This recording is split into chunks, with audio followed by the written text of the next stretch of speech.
Құрметті қазақстандықтар, ұлы жеңістің 75 жылдық мерекесімен сіздерді шын жүректен құттықтаймын. Еліміз аман, жұртымыз тыныш болсын. Әрқашанда бейбіт заман болсын.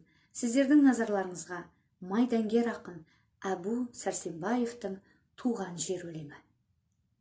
Уа, туған жер, топырағыңнан жаралдым, алабыңнан арманым ән алдым, тұнығыңнан жүзіп іштім сендегі алтын арай таңғы жұпар самалдың.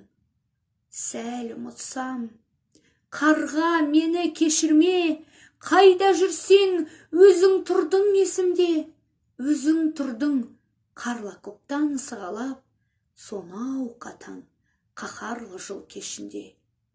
Мен қатерге қарсы бардым сен үшін, көкірегімнен қан төгілді жер үшін. Саған жетер қасиет бар ма жиһанда?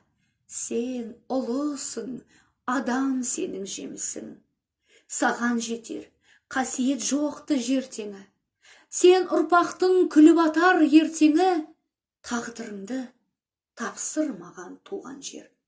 Көркейтуге міндеттімін мен сені.